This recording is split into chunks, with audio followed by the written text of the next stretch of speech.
I didn't really think I'd come back to No Man's Sky, and I certainly figured if I did, it would probably just be to fiddle around with the new features, land on some scenic planets, and have done with it again. At launch, I put in around 30 hours, loving every minute of it, and then stopping when the bloom came off the rose. I had one of a handful of positive reviews for the launch game, and not pushing myself to be completionist about it certainly had a lot to do with that. No Man's Sky is a relaxing game. I had a relaxed attitude towards it. I began playing again in July, right before the next update hit that made No Man's Sky, in a surprising way, one of 2018's big hits of the summer. No Man's Sky, right now, is pulling in players like never before, and its reputation has been well rehabilitated. It took 2 years, but just about every damn thing people complained about the game lacking is there now, alongside dozens of other new systems and items and methods of engagement. It's got a dialogue-driven plot now, it's got bases, vehicles, full multiplayer, exotic, hostile planets. When I originally reviewed the game, I spoke about how I wanted less game than more, that No Man's Sky was more or less exactly what it was supposed to be as a nomadic scenery generator, a Yes album cover to drift endlessly down into. The opposite happened, 3 times at least as much content as there was at launch, more gamification than ever before. Instead of being alienated by that, I did something I didn't really expect. I put 100 more hours into the thing. I've played more No Man's Sky now than any other procedurally generated game I've ever touched. I've done things in the game I had written off as never really wanting to do. I've gone deeper into its universe than I had thought reasonable or broadly possible. I've overcome game-breaking bugs and tremendous irritation to arrive at vistas so novel and so wonderful that I think they qualify as some of the greatest achievements in video game landscape of all time. I've also shot lasers at enough rocks to fully melt and decompose whole chunks of my brain. No Man's Sky is no more consistent a game than before, but it is in all ways more game than before. It's continued to follow its ambitions and been largely successful, while also bringing much of its baggage along with it for the ride. I still love it just as much as the first time around, demonstrably more so, but I feel now that I understand No Man's Sky better than before. I feel I've played it much more comprehensively than I did the first time around. There's a lot about it that's fiddly and frustrating and outright broken. There's also all the stuff that kept me hooked, enthusiastically hooked, for many more hours than I usually spend with this kind of game. Since launch, there's been the Pathfinder update, which added vehicles, the Foundation update that added bases, the Atlas Rises update, which added a massive new story, reconfigured planetary surfaces, and expanded the whole economic system. When I loaded up my old save, it was too much to learn at once, with no real context or arc to my journey out in the middle of the universe in an outdated, slow spacecraft and an inventory full of half-remembered garbage. I decided to begin again, from nothing, a new ship somewhere out on the fringes of the Euclid Galaxy. I had no idea yet that the next update would be larger than all of those previous updates combined. I ended up playing roughly 40 hours of Atlas Rises and then 60 hours of Next, which are both ultimately 2 massively different versions of the same root game, each version further and further removed from the sleepy simplicity of the launch title. Having done both recent versions, having played so much of it at launch besides, having achieved every victory condition offered by the game and then inventing some of my own, I've gotten to see No Man's Sky as a work in progress. It's shown me, in an incredibly detailed, concrete way, that it's not enough simply to have invented a universe. That's just the beginning of the much harder work of making it meaningful. Strangely, my familiarity with the game and the Atlas path made my investment in the world stronger from the get-go. I already knew the game as a self-aware thing, that the plot of No Man's Sky, such as it was on launch, is that the universe is indeed a simulation, and that the Atlas is the universe's godlike master control program. The Traveler is one of its many cyclical elements. Your role is to see the universe the Atlas has created and report back. Atlas is like most gods in that respect. It just wants some detailed feedback, maybe a little gratitude, maybe a little adulation. So I awaken as a new person on a new world, and the Atlas recognizes me from before as a new iteration of an old cycle, and this time, I agree, and recognize the Atlas as well. Here we both are again. Is the anomaly compliant? Well, I surely am. So the game and I begin where we left off, with a broken ship and an open universe. Having this part of the experience effectively ritualized as a mythological interval in the game's universe and not just blandly tossed out as a naked tutorial, makes up for the fact that, as a tutorial, it's a bit of a rough one. And now, the tutorialized parts of the experience extend much farther than they ever did before. In the launch experience, the Atlas was inconceivably powerful and utterly aloof. You were barely a speck of dust dancing in front of its singular eye. Its language, whose words you learn incredibly rarely and slowly, and mostly not at all, told the whole story of the game. You just couldn't grasp what it was saying unless you cheated or looked it up online. The Traveler's final ritual and ultimate purpose is to birth a new star. The Atlas won't create without this participation from the created. This was all you had at launch. Besides the aliens who were rather anonymous and aloof themselves, you solved problems for them in dialogue, sure, but they were always acquaintances, never friends, and there was never any reason to stay for character-driven reasons. As such, all the tutorial needed to do was to get you off the planet, teach you how to gather, teach you how to craft, teach you how to warp to your first new system, and then simply let you run riot as you please. It was chaotic, unstructured. It gave the player no real reasons to do any particular thing beyond curiosity. All of this changed with the Atlas Rises patch. Now there are 3 threads of plot. The first is the classic one, the Atlas Path, which has been altered to be a crafting challenge where instead of collecting 10 Atlas stones, you create your own stone and then manipulate it into 10 different configurations by applying ever more rare resource materials to it. It makes it a much more busy-work-intensive quest than before, but in a way that requires a pretty much total survey of the game's various resources. It teaches you these advanced materials as you go. Foundation and Pathfinder added extensive character-driven quests that use your base as a hub. Once you settle, there's a good 10 hours of stuff to do, upgrading, learning, being introduced to base building and vehicle exploration mechanics one quest at a time. It's nice to be taught these things, but the length to which the educational aspect of them is drawn out starts to grate early and often. Gone is chaos, gone is whim. Now you have a lot of aliens with a lot of needs, and a lot of rocks that need to be broken down by lasers to fulfill those needs. If you assume the aliens' needs to be important, and they are presented that way, with a lot of mystery and a lot of depth, then you'll end up spending large amounts of time in one small corner of the universe. The third plot, the largest one, is the one added by Atlas Rises, which begins with a transmission from something the launch game never showed you: another traveler. Yet it also serves as tutorial, running you through every type of building in the game, as well as introducing you to the new ones added by the patch, the hollow terminus and the portals. It tethers you to the star system where you got the quest for about half the storyline. I made the mistake of ignoring this quest when I got it, and playing the game as I did at launch for a long while, and so when I finally decided to do the quest, I found myself having to backtrack for a full 10 hours. Exploration and permanent nomadism was the sole thematic focus of the launch experience. Now, that experience is diluted and delayed, so the game can, essentially, explain itself and showcase its features in a more deliberate way, so that different players share a common experience and common knowledge of the game's systems. No Man's Sky institutes all of these fundamental thematic organizational changes without once breaking character in the meta-narrative. I failed to conform to the way the game fully wanted me to do things, and ended up breaking my save file in increasingly dire and frustrating ways as a result. I stopped doing base quests about halfway through them, for example, and when the next patch arrived, bases were handled differently.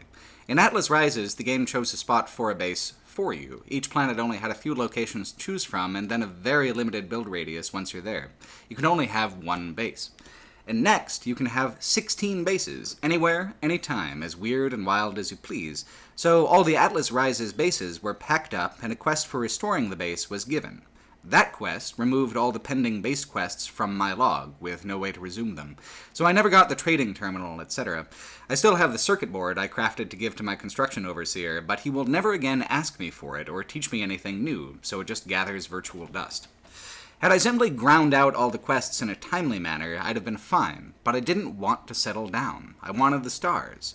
It's a dilemma my wife and I had during our year of actual real-life nomadism, living on the road in a Volkswagen bus. We both really wanted to do the trip as we began, but as time marched on, I loved the chaos of every day being impossible to predict and not knowing where I'd sleep at night, and for Kendra, that was increasingly frustrating.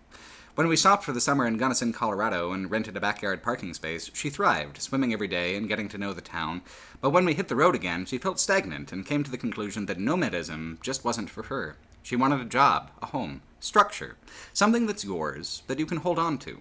Myself, I just wanted to drift infinitely, but I had a feeling that desire would fade with the coming of winter, so we compromised and we moved back to Seattle. Like Kendra on the road, some players simply didn't find the pure drifter experience as compelling as they expected it to be.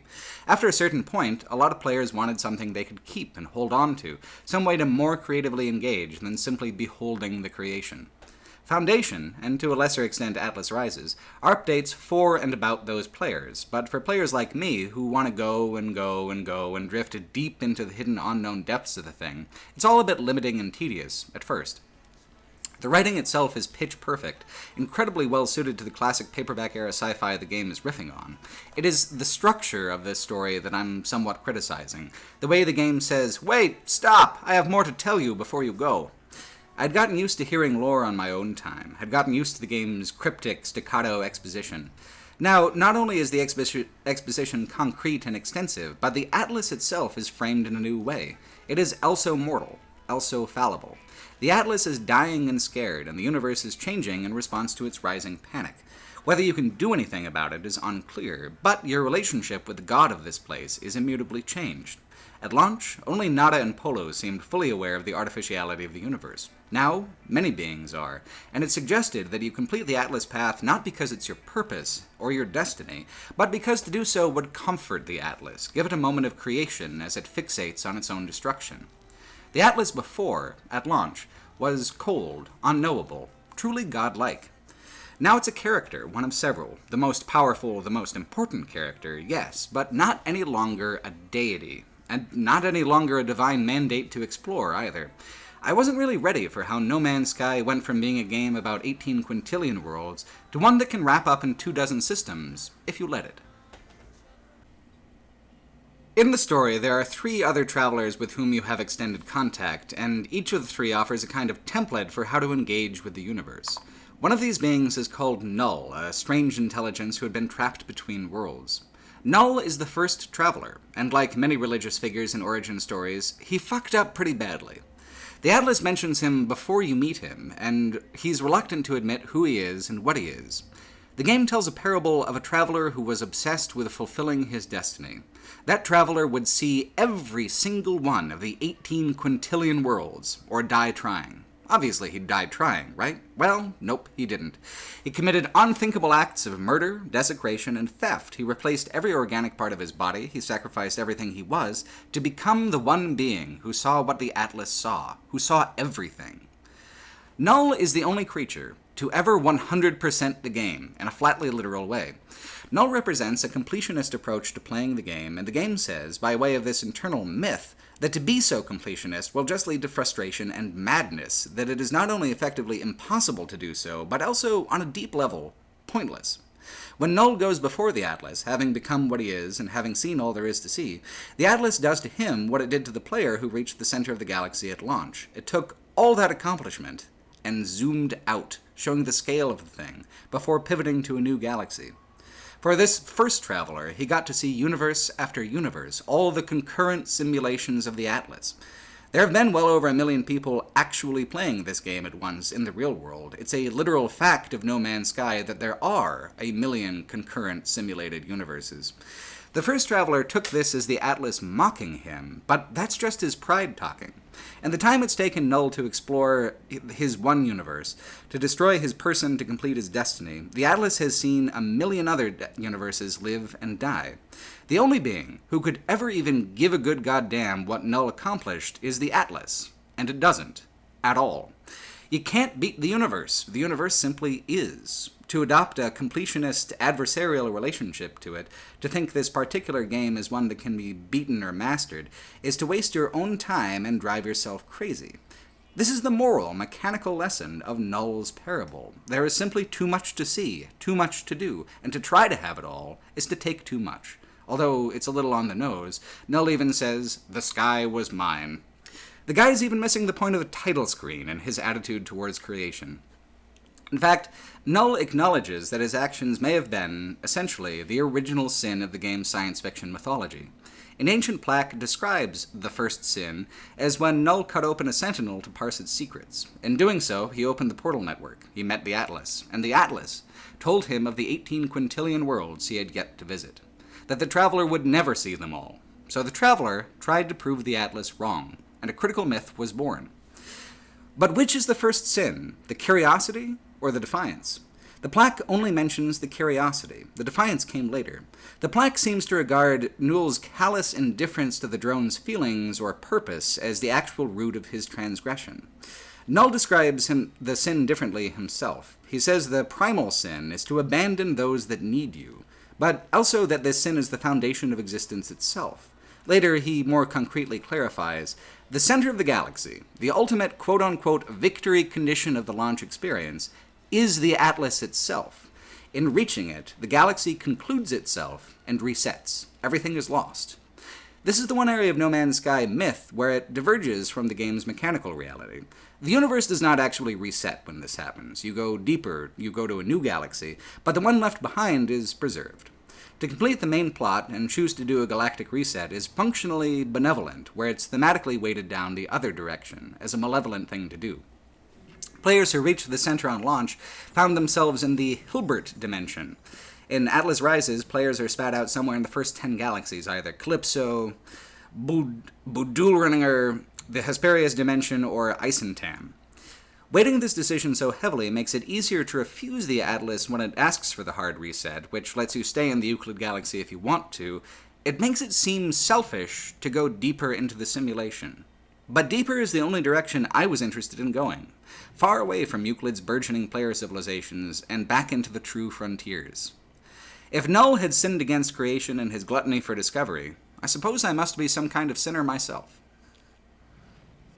Another traveler, Artemis, just wants to experience connection. He reaches out to you on the communicator early on, and that kicks the whole plot off. Artemis doesn't want to believe that each traveler is solitary, that No Man's Sky is a single-player game. But he's stuck in another universe, and what's more, he's dead.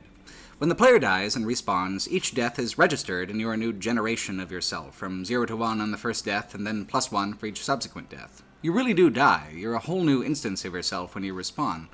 But Artemis tried to travel between universes via the Portal Network, added in Atlas Rises but teased since promotional videos before the game even came out, and became trapped, because they didn't work right. Trapped and truly dead. He was a glitch. Null comes to you then and offers a way to save him through an artifact Nada and Polo have kept hidden away. It is the last supercomputer of the long-destroyed Korvax homeworld. The Korvax call it a prayer to the Atlas. It's actually the equivalent of that guy who made a functional simulacrum of a 16-bit processor inside of Minecraft. It's a simulation of a single star system modeled on the Atlas's model for systems, which is the game itself. And here's where the game gets clever with that. Will you put Artemis, who just wanted connection, inside of this false world? Would you, in the Atlas's position now, awaken a traveler inside the creation? I didn't. I thought Artemis would be sad in there. If I was trapped inside No Man's Sky in some Tron-esque misadventure, I'd be kind of sad in there too. So I killed him all the way instead. No Man's Sky felt to Artemis like No Man's Sky felt to a lot of people who played it, including myself after I had had my fill of it. Kind of empty, but also overwhelming. Without being able to share it, what's the point?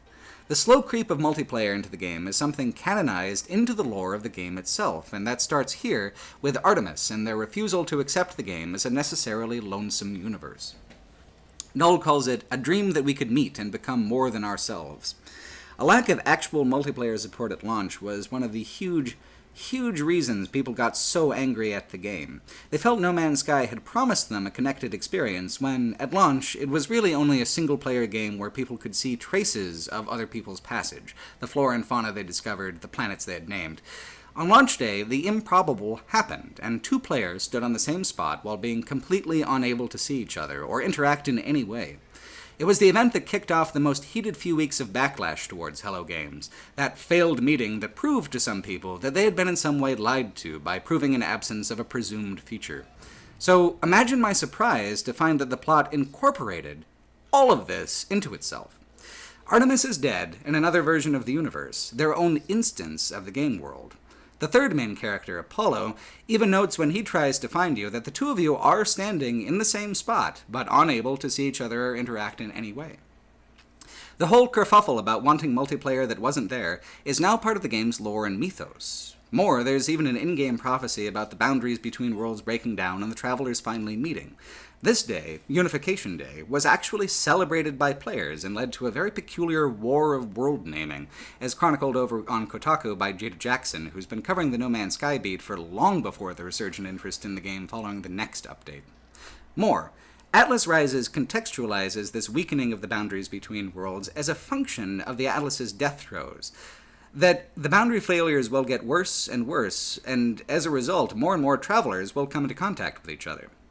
Playing this right before the next update, it got me pretty hyped for it. I hadn't much given goddamn about multiplayer in No Man's Sky myself. I enjoyed it well enough as a solitary sojourn. But when it's not just a new feature, but a long-foretold galactic prophecy, a spasm of a dying digital god, well, color me interested. A third player archetype is represented by Apollo, the min-maxing power player. Atlas Rises and other updates added a tremendous amount of new content geared towards players who did want to grind out wealth and come not to be just explorers, but rich, powerful barons of space. Base building was a major component of that, letting you build up a custom facility to serve every need, from growing rare crafting resources to nigh unlimited storage space to simply having the satisfaction of making a distant world yours. A player with a base can accumulate wealth and resources in a much more robust, permanent way than a nomadic player ever could. Then, the game added the mission system, a procedurally generated list of activities with pretty massive payoffs in terms of cash money or upgrade tokens or rare expensive crafting components to use or sell. You get these through a wide variety of tasks involving the buildings that already exist in the game. You raid depots, you steal plans from manufacturing and operations centers, you source resources from the ground and drop them off elsewhere. You find a missing person by asking around at trade posts and then following their trail. You deliver goods from system to system. Really, it's stuff you're already doing, but further incentivized to take the sting out of the repetitious nature of the tasks. A lot of the missions involve combat now, which was not a very notable or meaningful part of the game before. Now, all those strange creatures on a planet's surface aren't just background, they're a paid hunt waiting to happen. Then there's freighters. In Atlas Rises, you had to shell out over 60 million credits to get one, making them extreme endgame content. The next update gives you the first freighter free, letting more players than just the richest participate in the mechanic. Further, freighters allow you to purchase multiple starships for yourself. You can now have a miniature fleet dependent on need and whim. Freighters also function as mobile bases with many of the base building and customization options available to you, so you can make it exactly as you see it in your mind's eye, supposing that vision is supported by the given tools and you have the required resources. With Next, you can even have a fleet of over a dozen support frigates of differing strengths, weaknesses, and attributes, and then send those frigates on long patrols which update you on their progress as you tootle around doing your own thing. Apollo talks to you about the meaning of the world, why we do what we do. For himself, he says, "I do what everyone in the universe does, I know, but I can't help but want to be happy. Money, doing what you're told day after day, that's the answer, isn't it?" Apollo's a guy who likes a full quest log. Structure, reward. Simply witnessing the near-infinite worlds isn't enough for Apollo because there's no feedback involved. When Apollo decides to come try to seek out your universe, he talks about hiring a Gek to operate his farm in his absence. If you press him on that, he gets defensive. Of course he has a farm. Don't you have a farm? On your own extensive, meticulously constructed custom base? I didn't. My base was half-built and barely functional, but Apollo is quite obviously exactly the kind of person for whom all this content was intended. There's a huge system of economic engagement where you can buy goods in one system, freighter them to another with a different kind of economy, and reap wild profit. I never did that once, but it's there, and you can do it if that's your own personal jam. And this is what I mean by the tutorialized elements of the game really never ending almost, even as the plot goes on. You're always being shown a mechanic demonstrated, or you're being shown a playstyle, or you're otherwise having the near-infinite universe contextualized through myth and character in a way it never bothered to at launch. The aim of all this new content is twofold, then. One is obviously to expand the ways that a player can interact with the game, to accommodate all the Apollos and Artemii at home who want deeper connection and greater profit.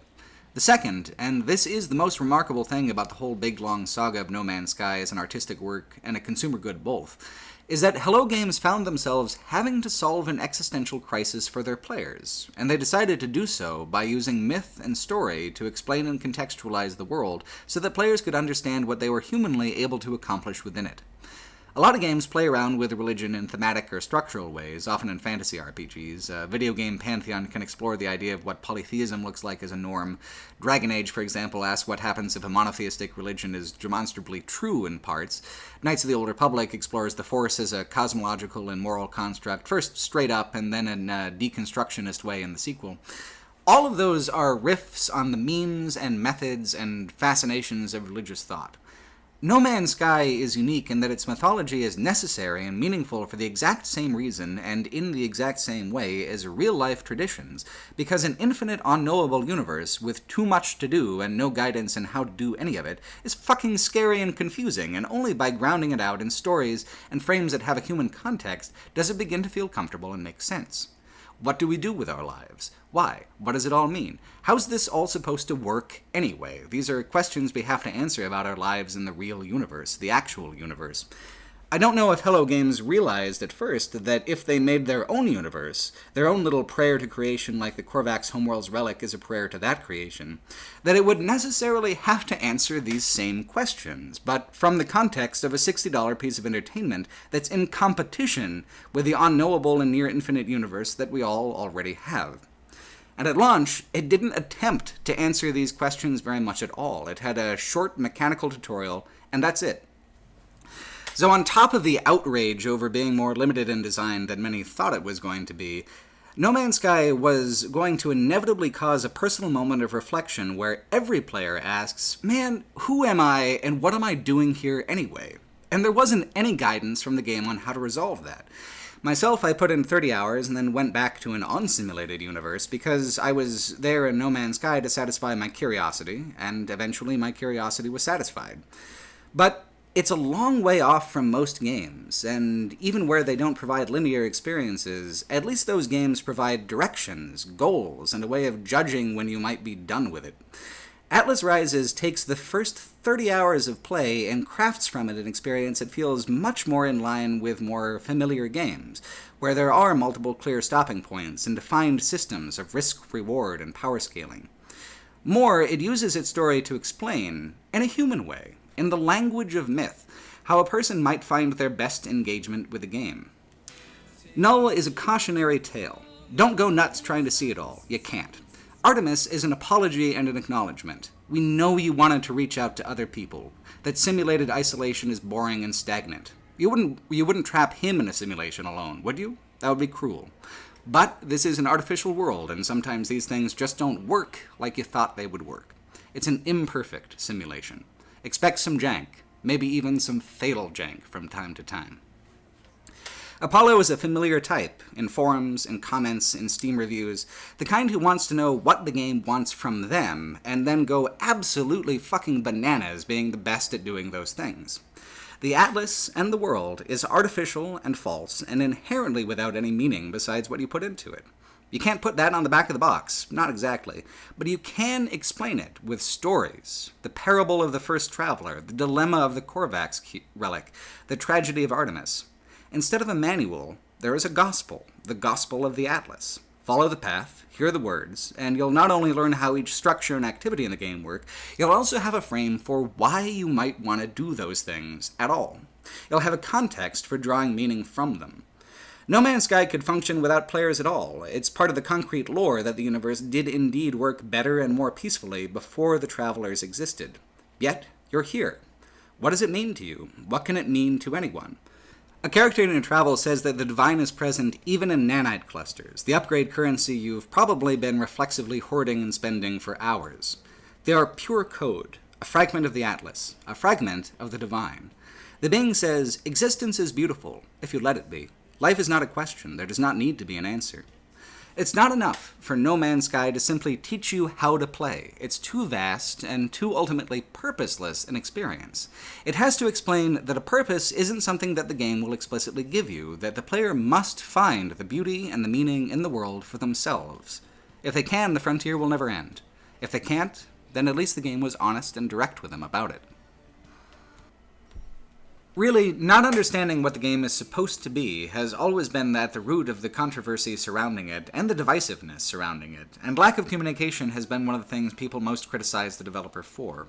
Until the next update, Hello Games has been pretty close to radio silent besides the updates themselves and a fancy ARG spin-off to tease the new content. But Sean Murray recently did a sprawling, fascinating interview with Waypoint, where he reflected on the game's reception and development. Regarding the monster of hype that turned so vicious back in 2016, Murray said, quote, "If I look back on the interviews we did, and why did we do those so early? Well, we were a small, scrappy studio, and people seemed really excited about our game, and we were really excited about it.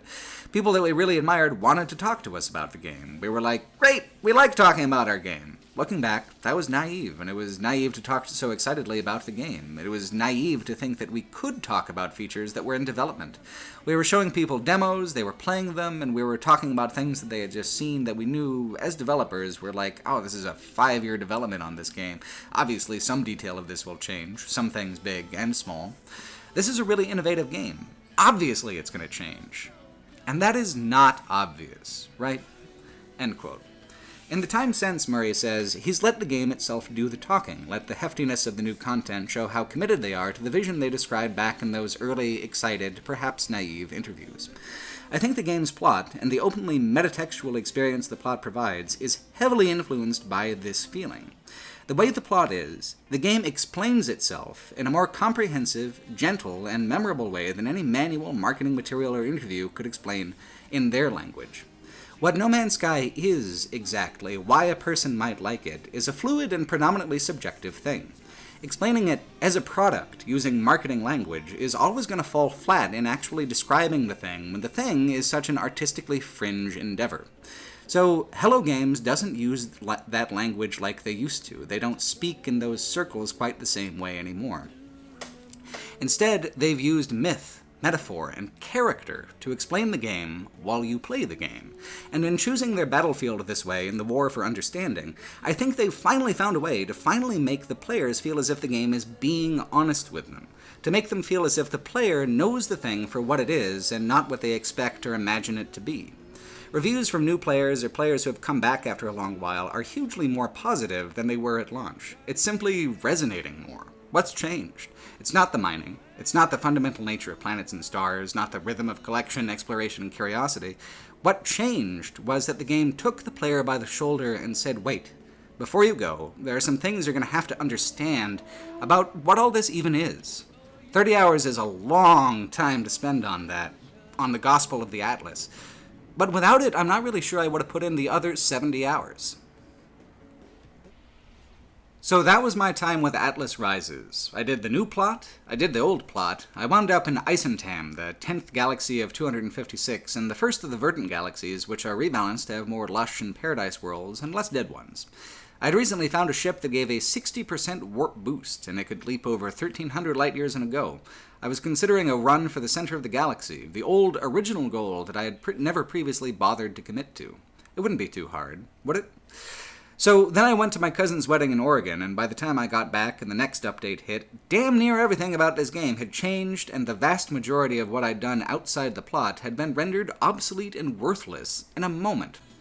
For Atlas Rises, there were a dozen new resources, but all the resource collection functioned essentially the same as it did at launch.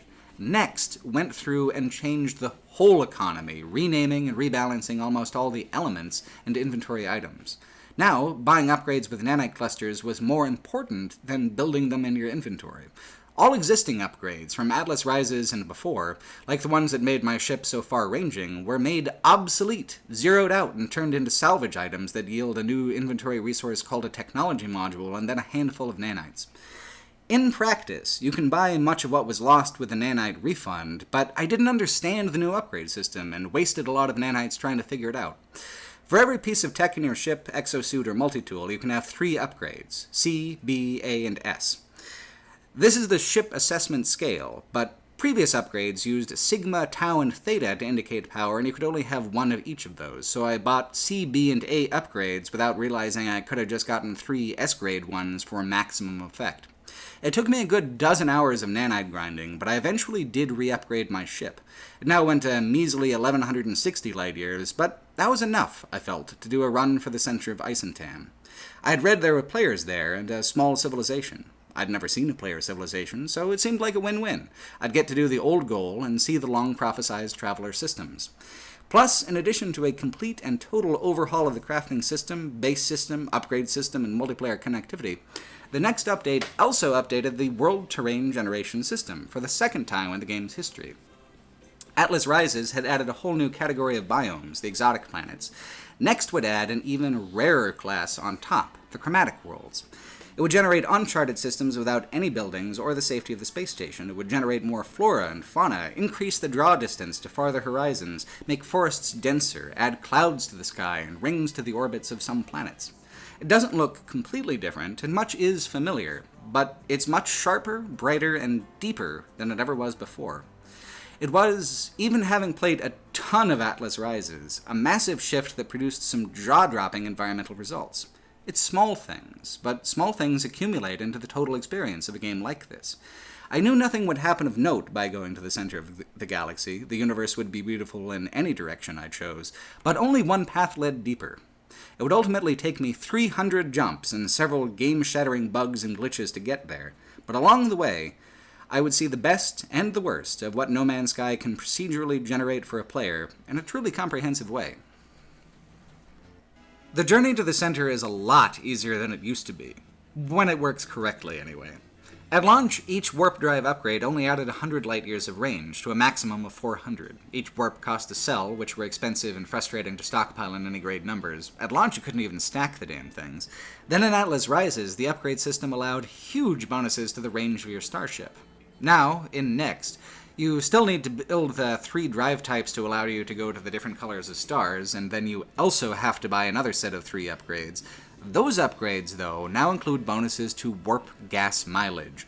So, while my ship had a 1300 range in Atlas Rises, it only got 5 warps to the tank. My new one in Next goes 1100 light years, 20 times on the same 5 warp cells. It's a massive convenience.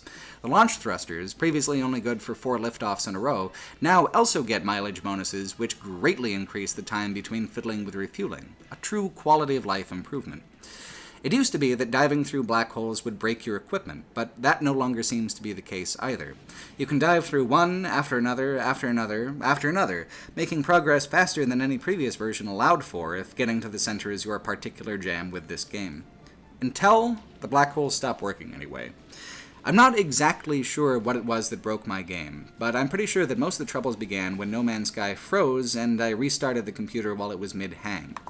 The game wouldn't run at all after that. At all. It got to the Hello Game screen and stopped. I reinstalled twice, but the problem kept cropping up. I spent 7 hours on Steam, Reddit, GameFAQs forums. I removed and reinstalled every instance of C++ on my computer, reverted to a set of NVIDIA drivers from 2016, switched to a beta version of the game in the Steam menu, deleted the shader cache, deleted my user settings, did a hard backup and delete of my save games.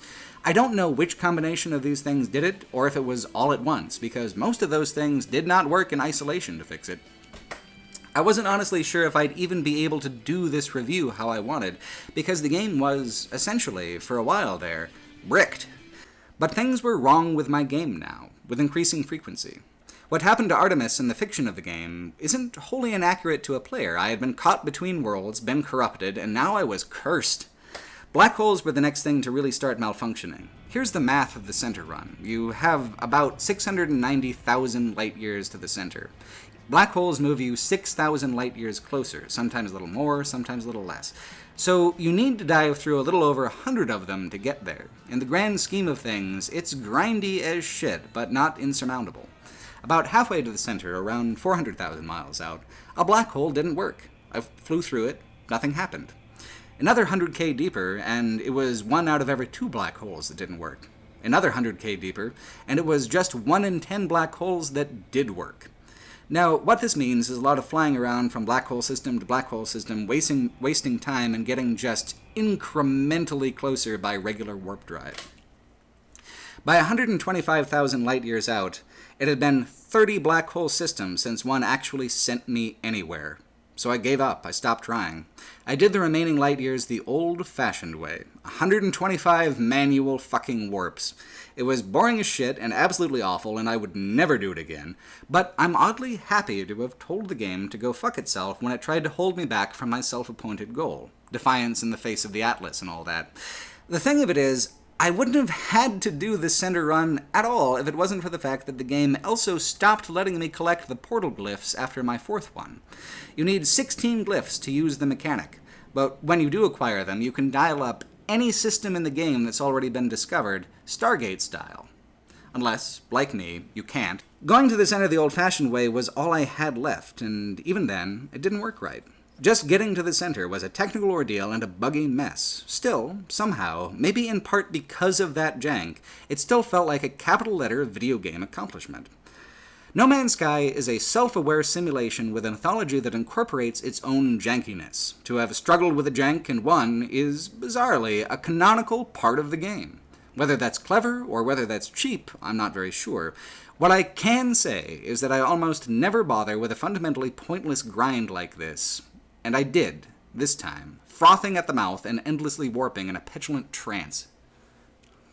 A big part of wanting to get to the center was to see the player civilizations I'd heard so much about. That part of the game fucking bugged out on me too, though. I was only very occasionally able to see other players' discoveries, only 3 planets after warping to 24 systems labeled as having contact from other players' passage. I never encountered another base or anything that resembles an organized system of exploration and naming, which is essentially what these civilizations boil down to, participatory indexing systems. It was, to be honest, kinda some serious bullshit. Either my game was not displaying things, which is likely because my visit to most of these worlds was never even registered in my discoveries log in any way, or these civilizations just weren't there. So I decided that I would use Next's multiplayer features to drop into random players' games and see how it went. What I found there, though, was a hell of a cross-section. A lot of players wanted to be left alone, or refused to interact in any way. Some were ready to fight, and almost all of them were definitely surprised to see another player. By far the most impressive things I saw, though, by joining other people's random games, was the things that I had originally journeyed to the center to find, the custom player bases. I had barely been invested in base building myself, partly on account of the same crafting problem I had with Fallout 4.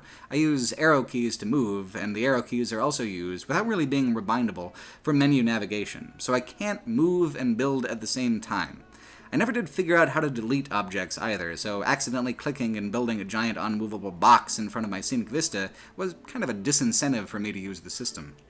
These other folks, though, are creating massive and gorgeous structures using what I had taken for a limited template of building tools. While a few players made cheap, doofy-looking hovels like I did, the majority of players whose games I dropped into were fiddling with the base building tools in ways more advanced and more intricate than I'd personally guessed it even being possible. For these people, base building was obviously a core feature. I had been starting to finally understand the base building impulse in the agonizingly slow grind through my final 125 jumps. The closer I got to the center, the more sentimental I felt about the galaxy I was passing by. I had visited hundreds of worlds, and skipped billions. The planets are so incredible and evocative when they come together the right way, but like actual space, there are a lot of boring hot rocks with not a lot going on out there to churn through before you find something transfixingly exotic. I began to make my own bases on the worlds that I found most memorable and beautiful, worlds that I could hang on to and revisit, and not just toss out the window like a crumpled beer can pitched from a rusty Camaro. One of my original complaints about No Man's Sky was how predictable the biomes would become after a while, but the rings, the clouds, the expanded flora and fauna, and the seemingly larger color palette that Next brought to planetary generation completely reset my patience for the game. There's a lot more subtle variation between worlds of the same type, and a lot more world types besides, including strange and dangerous and slightly broken worlds, like I had wanted back at launch. To have 16 different bases per player allows you to collect a whole museum of private worlds, organized by whatever principles you like. You can have a world on every biome to harvest biome-specific resources. You can have worlds in different economies to best sell crafted items and turn a quick profit. Or you can simply collect the ones that you're most reluctant to leave behind. Being able to do so is a kind of fundamental comfort in the face of the vastness of the game's cosmos. The resource cost of building bases is extremely frustrating, though, with pure ferrite, the replacement for the previous version's iron, needed in the thousands of units for anything even mildly complex. Hell, you need 1,000 just to build 3 rooms. Unlocking new construction elements on a one-by-one basis with yet another kind of currency is also frustrating, but it does go quick once you bother to pay attention to it. Like many things in No Man's Sky, it's an evocative and rewardingly creative experience, grounded in and structured by tedious resource hunts. Still, as I went on, I began trying a little harder each time to make my bases more interesting and scenic, although I never found myself wanting a large building or anything beyond some spires and some cabins. Null thinks his great sin was turning his back on his connections to the people and places of the universe, and that's certainly a truth about perpetual nomadism. You can never really form a deep connection to something you're about to leave behind. The early updates, Pathfinder, Foundation, they were wise to focus the game's post-release direction in these areas. Sometimes it's not a repetition of novelty you want, but a deepening groove of familiarity. When I was in Colorado, I was traveling with a friend who also drove a VW bus, and he had a very different style of travel than I did. I navigated the road exactly as I like to navigate No Man's Sky. I do a big jump, maybe 100, maybe 200 miles in a day. I see some points of interest along the way briefly, maybe stopping in for longer if something's unusually captivating. I liked the long trail of things seen and the long conveyor of things yet to come. Mitty, on the other hand, was very regionally focused. He liked doing things like finding every hot spring in one corner of the state and then visiting them all, one after another. He only liked to travel up to maybe 50 miles in a go, spending most of his time on foot, hiking, climbing. He got to know places much more comprehensively than I did, and I, on the other hand, ended up visiting a wider variety of places overall on our different travels. After we parted ways in late summer, I did another 4,000 miles across 8 states in around 7 weeks, and at the end of that 7 weeks, he had not yet left Colorado.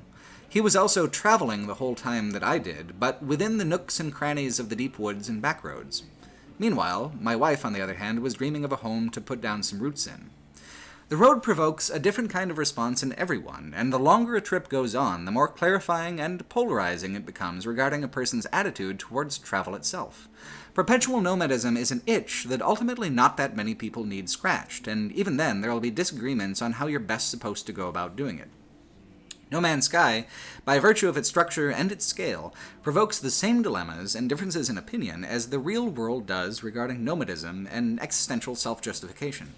There's no reason to go, and no reason to keep going, but for some of us more restless folks, it is cathartic and captivating at the same time to do so. There's plenty out there who find No Man's Sky unforgivably broken or boring, and I freely admit that for me it was about as broken as you get, with my save file unable to use many common features.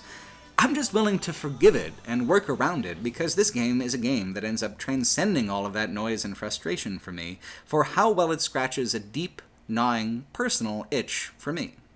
The art style mimics some of my favorite science fiction artists from the paperback era, and its story even follows in their footsteps so well it might as well be wearing vintage shoes besides. It feels like something kind of timeless, and its self-referential frame really supports that. No Man's Sky will always be what it is, a quintillion make-believe worlds in a fabulously flawed simulation. It follows few trends outside of small organizational things, like taking a lot of cues from Fallout 4 and player structure building. No Man's Sky is unapologetically weird and defiantly artistic. It's boring and amazing at the same time, in the same way that a dirt path winding into the forest will seem like an invitation to some, and to others, it's just a bunch of fucking trees, so what? There's nothing you can do in No Man's Sky in terms of exploration and adventure that you can't do more meaningfully in the real world, but you can do it at home, in the precious margins of time between work life and home life, where there's just barely enough of a gap for artificial life as well. It's a pale reflection of our own universe. But the wonder of it is that it's a reflection that fits in the plastic square of your LCD screen. I guess it just seems reasonable to me that a thing like that would probably fuck up from time to time.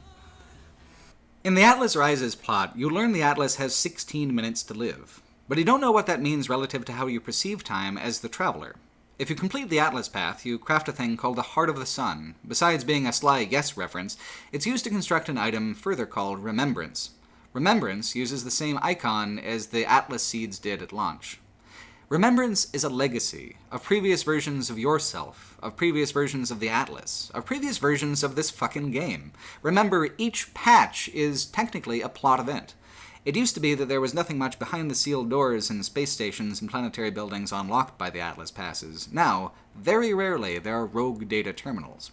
If you have Remembrance, you see a secret of the universe, a tiny but important collection of what the Atlas knows of the past and the future. The first log is the Atlas meeting its inventor for the first time. The final log is a timeline for its own death. It says, quote, "The Atlas witnesses the final 16 minutes, simulating the future with perfect accuracy. The walls between worlds fall, each simulation collapsing into the other. 10 minutes left. The travelers are no longer separated, no longer apart. They stand side by side at the end of days, traversing the remnants of creation, laughing, dying. 5 minutes left.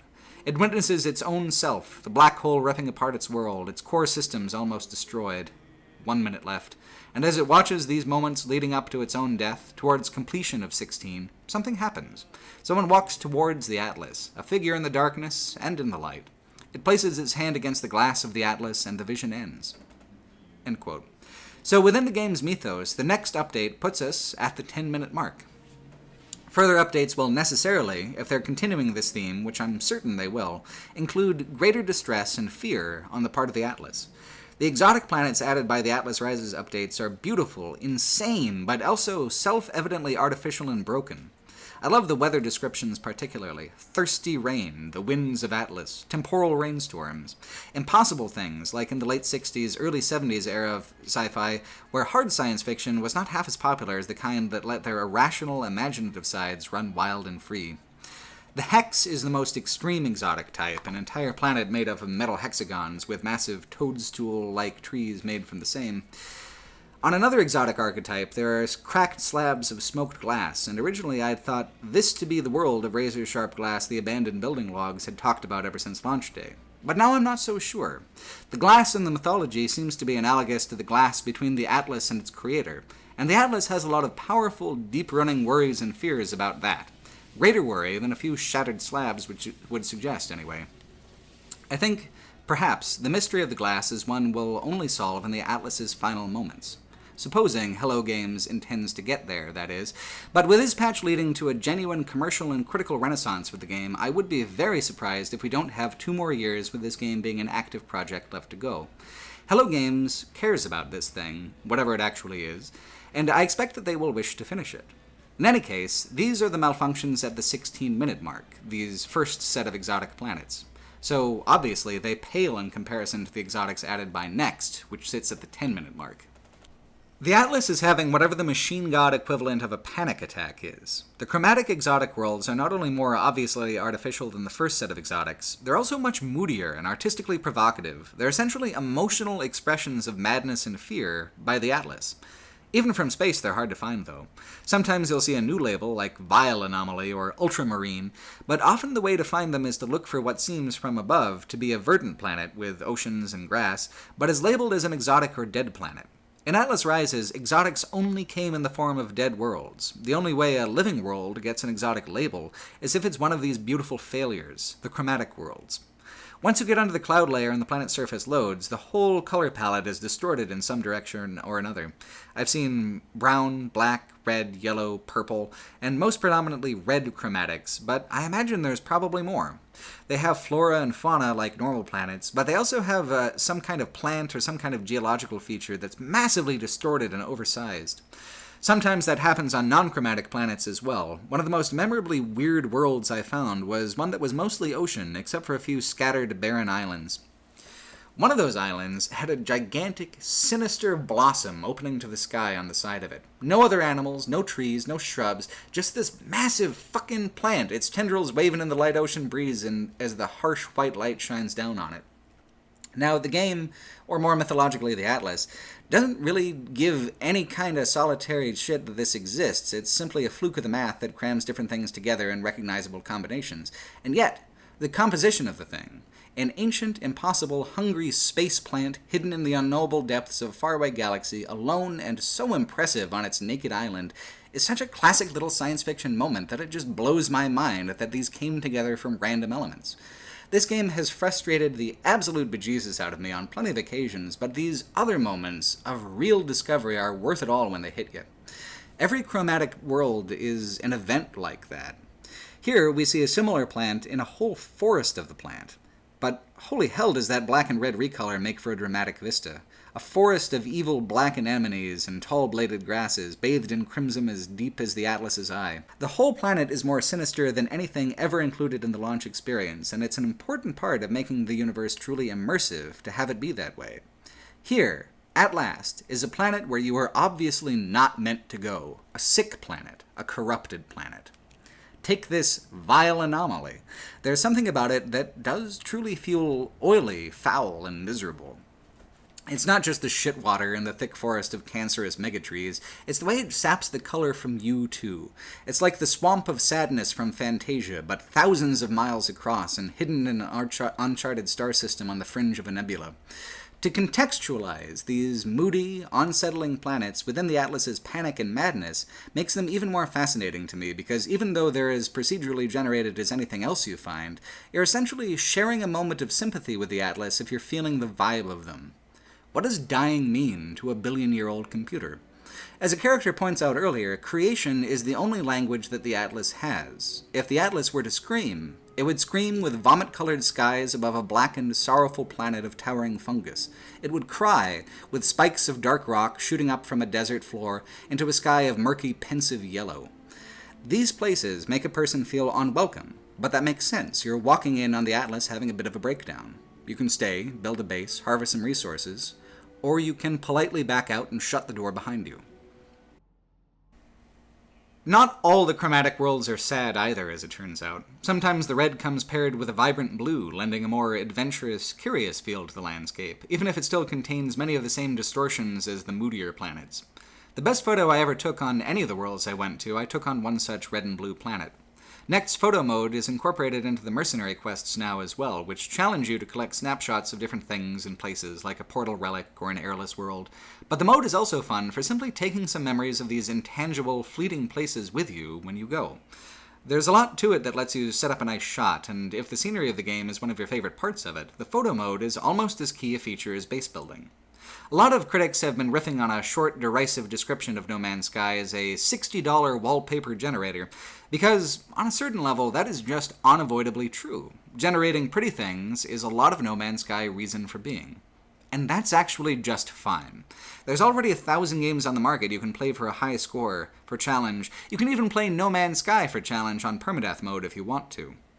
Is it so wrong to have a game you play simply because you like to look at what it has to show you? That's something I've never quite understood about the gaming subculture. There's a strong element of consumerism, where a game's worthiness is judged on how well it sells and how well it conforms to market demand, but then those same people who put market demand on a pedestal often seem perplexed and sometimes angry when a game meets that market demand by creating an experience that's outside the norm. There's a distinct lack of extremely robust and detailed wallpaper generators on the market right now, and No Man's Sky has taken that niche and utterly dominated it. From that perspective of judging games based on marketability, doesn't that mean this game is a tremendous success?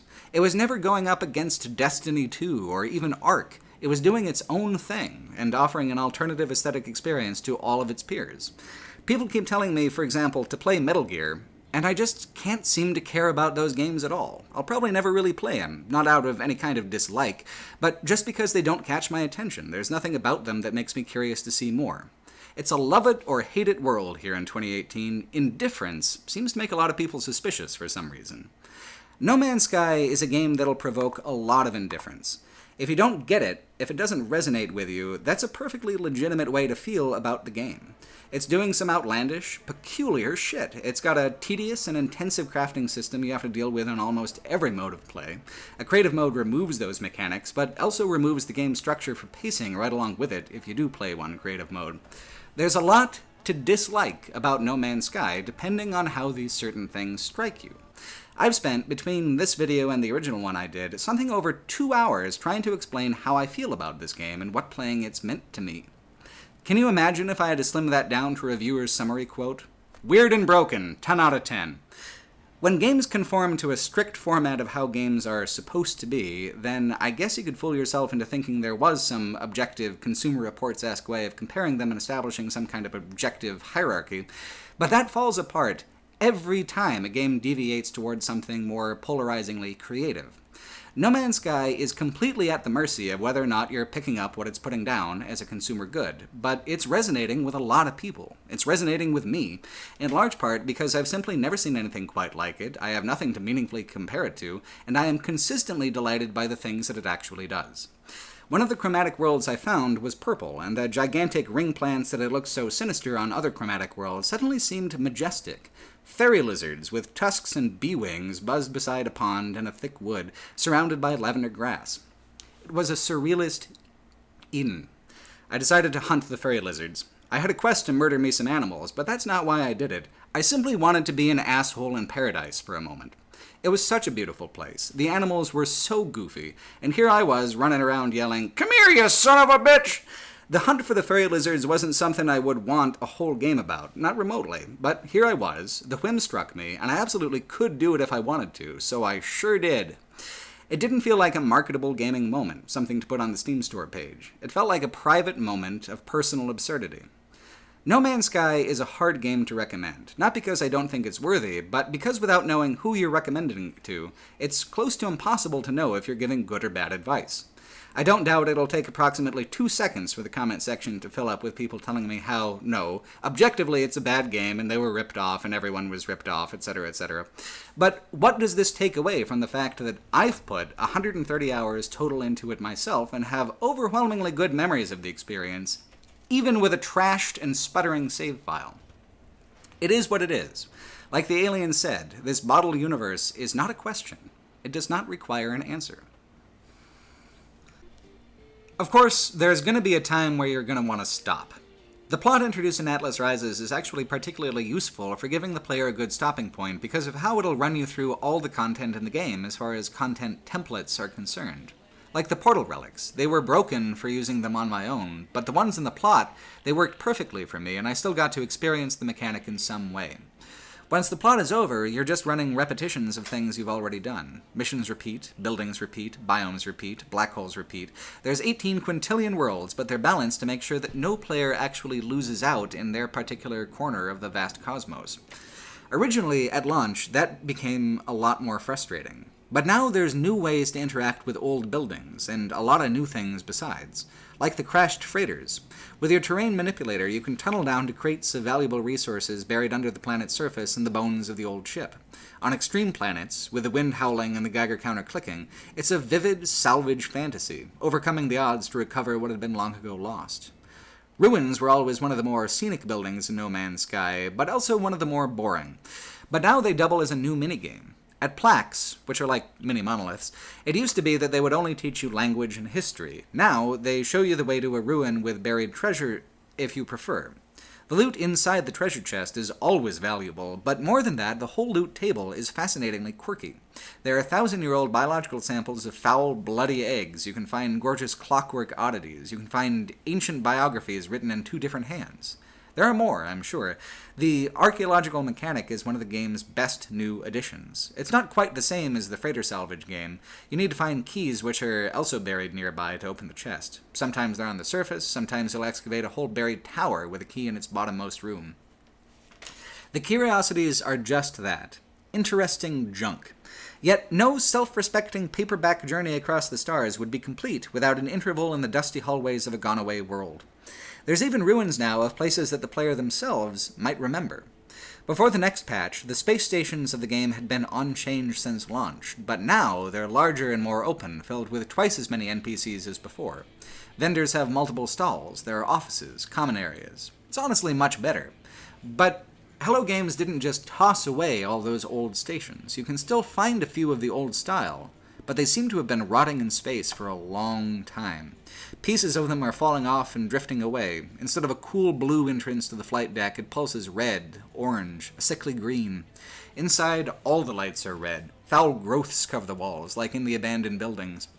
Everything in these systems is abandoned. If you go to a trade post, no one will be there. All the other structures you visit will be empty and covered in rot as well. Yet, the entrance to the portal network and the trade terminal on the station will all still work. You can keep using them, and are probably the first in a long time to do so. Likely the last as well. Some players report having reloaded their save onto a station like this when Next came out. All the inhabitants vanished in a day.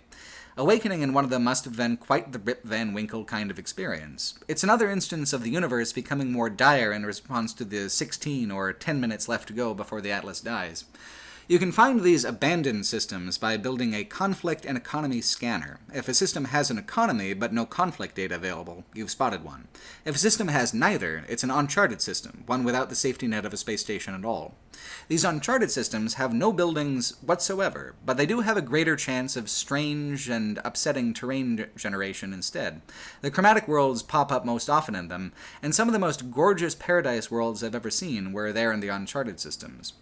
At launch, there were little more than a dozen things to do, and so cycling through them all was a short process. Now there's enough that you can go for hours without really much repeating yourself. Plus, the greater elements of danger, the removal of safety nets in places, the more pensive and melancholy mood of the declining atlas, these all contribute towards a more balanced overall tone. No Man's Sky is one of the brightest, most colorful, most ultimately humanistic games on the market today. But it's a better game than even that when you throw in the planets of infinite despair and the chittering hordes of biological horrors. Regarding the biological horrors, a lot of people are crediting narrative designer Xavier Nelson Jr. for discovering them because of his epic, thrilling story of encountering them that he posted on Twitter the first evening that Next was live. It's funny, the horrors are actually at the heart of a new profit loop, obviously intended to be part of the broader systems of collection for everyone in the game, and as such aren't quite something you'd be able to discover exactly. The horrors are old hat now, being featured on what seems like a million "one weird trick to get rich fast in No Man's Sky" videos here on YouTube, but on Next's first day, no one knew what had changed exactly, what was possible.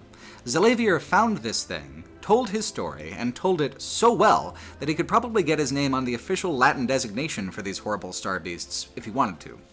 It makes you think about how so many discoveries in the real world actually work, like whoever discovered the platypus. The platypus had been there for untold millennia, the Aborigines knew all about it, but the first guy to report back is the one who gets the credit. The one who says, "Hey, fellas, this fishbird only got one hole for all its business. Anyone seen shit like this before?" There's your intrepid discoverer. I'm not knocking Nelson by any means. On the contrary, what I'm saying is that in the brief 24-hour window when what was novel in the update was novel to everyone, the way we explored and talked about this false world mimicked the way we explore and talk about our real one. Biological horrors weren't a feature yet that evening. There wasn't a wiki page for them. They were simply Nelson's Star Beasts, a brand new discovery from the fringes of space. To summon the horde, you need to find a whispering egg. They grow from the rot around abandoned buildings, meaning abandoned systems are going to be just chock full of these horrors. There seems to be a greater chance of finding them on hostile extreme worlds, but I have found them on a paradise world as well. Clustered like this, around the building, you can harvest the many larval cores that drop from the eggs, while killing or avoiding the horrors. It's a minigame, a new way to use the abandoned buildings, like how the artifact hunts have repurposed plaques and ruins. That's not where Xavier found his egg, though, and not where I found my first one either. Around the buildings, you can just harvest them, farm the fuckers like Wayland Yutani might. It's profitable, but sometimes, just sometimes, on the freezing, dead surfaces of airless planets, where there's nowhere to hide and no atmosphere to carry your screams, you'll find one, all on its lonesome. I had been following a marker for what was labeled as an ancient data storage device from a lost civilization. It was a floating red cube that gave me navigation data I could use to find structures elsewhere in the system. And there, just to its side, was a whispering egg. I had heard of Nelson's Star Beasts by this point, so I knew not to trust it. I mean, I guess you could just tell by the name. Ain't nothing an egg got to whisper to you that you're going to want to hear. These worlds are long, long dead if they ever had any life at all. The whispering egg, therefore, is obviously, tantalizingly, trouble. This is what No Man's Sky had been missing. The misadventure to balance out the classic adventure. When I was actually traveling nomadically, the whole thing was a real peaks and valleys kind of experience. Soaring highs, crushing lows. The time I camped inside what used to be a reef and is now a desert, but also the time I lost my debit card in Bakersfield at 1 a.m. The time I got to walk through a 900-year-old castle built into a cliff, but also the time my bus kept stalling out when downshifting around corners on a mountain pass. So it goes here too in No Man's Sky. The time I found an ancient monolith perched on the cliff above a thick mushroom forest, but also the time I got my ass chased the fuck off a barren moon by monsters with gnashing teeth and razor claws. Balance is honestly what makes an adventure an adventure. It can't all be great. That's just a vacation. An adventure is doing it where, when the journey is over, you shower off approximately 9 pounds of dirt and think to yourself, I can't believe I actually did it. And I didn't even die! What's the point in throwing yourself at the world if you're just gonna bounce right off? The game says the Atlas's purpose is to try to understand the universe by simulating it. So how did the Atlas do? Well, No Man's Sky is no use in simulating the natural world or the hard science realities of our lived-in universe in any depth at all, but the way it simulates the look of nature, the feel of discovery, do simulate our psychological responses to the world that way. A thought that's gained momentum recently is that because humans program their own biases into AI systems, those systems will be no better at being objective than the humans who programmed them. No Man's Sky is a fascinating example of that. It's a universe designed to mimic the exotic, strange, and impossible, but in a way that feels sensical and even soothing to its audience. It's a model of a truly solipsistic universe, by humans, filled with things that humans like, contextualized with human stories. The whole thing is a mathematical smoke and mirrors designed to poke a red-hot needle into a deep, ancient part of the brain that says, go, find out. No Man's Sky says more about its players than it does about the universe, ultimately. But it says more about those players than most open-world games ever even approach doing. In more structured, competitive game experience, there are obvious roles and grooves to settle into. Here, in No Man's Sky, it's much more subjective, even more so with all the new content. Even Minecraft is more structured because of the fact that the crafting and base building mechanics are its overwhelming focuses. They ground the experience and provide definition. You can do a nomadic thing there too, but it's contrary to what most of those mechanics are geared towards, what the game is subtly asking you to do. No Man's Sky, even with its 4 hefty, game-evolving updates, distributes the weight of its mechanics so evenly that rarely do you feel strongly pulled in any one direction at once. It's more a Ouija board tug at the fingertips on a moment-to-moment basis. The first 30 hours are frustrating on how they hold you back from diving headfirst into the deep end of the starfield, but ultimately the context and framing they provide make the freeform experience that comes afterwards much, much more rewarding. Hello Games have considered most of the ways a player might approach its universe and gone out of their way to accommodate those playstyles. Sometimes that feels limiting because no particular playstyle feels like the ideal one, but that's part of the point. This is a universe filled with no purpose or meaning and a limited pool of things to actually do. It's up to the player to assign that meaning themselves, to ride the tides of their interests and whims as far as that tide will take them. The massive front-loading of exposition and tutorial in the early and mid-game means that, when finally confronted with the effectively infinite, you can make a genuinely informed decision about how to approach it. No Man's Sky doesn't really simulate infinity. It does provoke an answer to the question of what you might personally do with infinity if it was on offer. I liked the game at launch, a lot. I thought it was clever, fascinating, and often quite beautiful, but now I feel like I actually understand it. I have a mythological frame to see it with. I have an expanded repertoire of ways to interact with it. I have a complementary freighter to store my more useless crap. So I ended my time with No Man's Sky by finally diving through the center of Eisentam into the 11th galaxy, El Cupolos. There aren't any wonders there that I couldn't find elsewhere in the game, but El Cupolos is deeper into the game than I ever thought I'd get, and there's an excitement in that, in falling even farther away from other players and reaching those deeper and wilder frontiers. When I found out at launch about what happens at the center of the galaxy, how ultimately purposeless it is to make the run, I took a hard pass on bothering with it. I never imagined myself caring about it. I cared now, and it felt triumphant. It felt meaningful to me because this whole time I had been investing meaning in it. Along the way I had struggle, I had surprise, I had beauty, I had the deep satisfaction of having truly traveled, even in this virtual world. The stars I'd mapped and seen fell away behind me, faster and faster, faster than I could ever travel myself in the game, then darkness, then the light of the new stars. Those stars are more than I'll ever see, and I feel peaceful with that. I have the simulation to prove it. Thank you for watching. I want to take a moment to thank by name the people who are currently donating $10 a month or more through the crowdfunding website Patreon. Without you guys, these videos wouldn't be possible at all. People like Martin Lutz, Andy Mitchell, Eric Joyner, Ryan Van Dyke, The Soul James, Pascal Moret, Michael Atwell, Ian Boudreau, Nikolai, Lucas Barnard, Brennan Ritchie, Lupus Yonderboy, Alex Nikiforov, Cameron Booth, Gordon Graham, Stephen Heim, Max Pantoja, Sam Bellmeyer, Trivium Art History, Flebsy, Hans Cooper, Devin Fitzpatrick, Joaquin Coleman, Stephen Potyak, Andrew Boissonneau, Ivan Ganshev, Anxiety Cat, Clay Harrington, Philip Coffey, Eric Robinson, Kyle Zahner, Alex Zolato, Carl Clark, Stephen Garrett Day, Jean-Philippe Malouin, Will Edwards, Robert Glover, Jeanette N., Anthony Gallant, Maurice Descuro, The Noble Gamer, Nemo Vandenbrink, Dice Prophet, Jack Harvey, Thomas Kistner, Andrew Opplinger,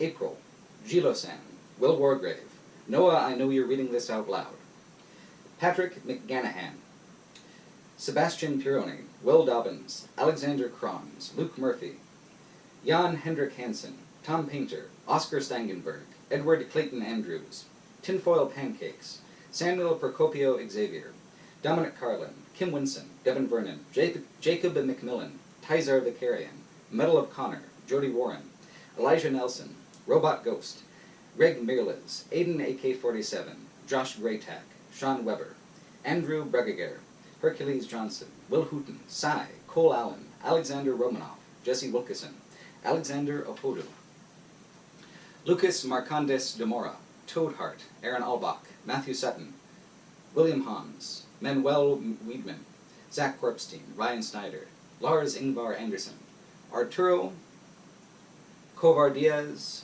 Penigua, Dana Stubcare, Ian Glasscock, Jeremy McQuaid, Nicholas Ronga Jorgensen, Peter Flink, Tim Dodds, Jack 8A77AC8, Kevin Schaub, Anthony Bardell, Andrew Montevideo, Jared Meyer, Andreas Larson, Brian Hill, Lars Bracken, Igor Babiak, Dan Thompson, Kumaran Vijian, Alexander Leister, Morgan Mall, World War II Freak, Aaron Darwin, Eli Bergmass, Dennis Clark, Daniel Pennypacker, Corey Bofill, Jack Dawson, Nick Cole Hamilton, Carol Henderson, Reference Error, Milky Way Resident, Vance Jordan Falls, Suib Sheik, Comfy Hat, Eddie Burton, Gabriel Nichols, Ron Gervais, Jeffrey McIntyre, Senval, Victor Felton, Edward Clayton Andrews, Simon Anderson, Jonathan C. Mitchell, James Mosca, Tyler Rush, Adam Bokenweiber,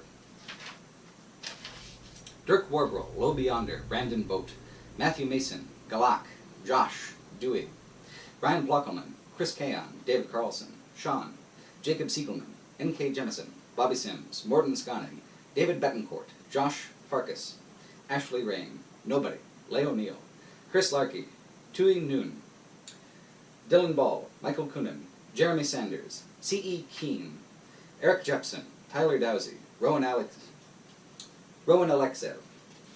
Carl Gleason, Lassalis, Darian Desitels, Fergus Foley, Aurelian, Noah Kantrowitz, Tom Rowerdink, Your Local Moo, Tom Vickers, Danny Kilpatrick, Colin Guti, Connor McLeod, Cybot D, Daniel Pining, Nate Williamson, Alexander Sundin, Ethan Cossett, Tim Marsh, Abdul Rahman Alabsi, Radev Akoy, Andrew Tapp, Mark Phillips, Adrian Kumale, Skylar Vassily, Colby Howard, Nathan Jansen, Argus Swift, Sorcerer Dave, Yazan Barghouti, Harry Eyeball, Freemore Theme, Rich Stower, David Orrin Christensen, Kazra Fadausafard, Matthew Cassidy, David Harpstrite, I Cannot Fly, Sharif Gazemi, Wesley N., Greg Rucka, Matt Barganquast, Q-Ray X, Edward Small, Zach B., Eric Amundsen, Colin Bassnett, Jordan Klein, Jesse Denton, Simon Nearfalk, Tyler Rush, Fakey McName, Scorpion Strike, Cassie, Jared Olszewski, El Weasel, Colin, Alex B., Piotr Kasperzik, Andrew Foltz, Byron Callan, Mikhail Aristov, Daniel Moore-Myrie, Brad Smith, and Micah Shalom Kesselman. And to all the others who are donating smaller amounts, I really appreciate it, and I'll keep videos like this going.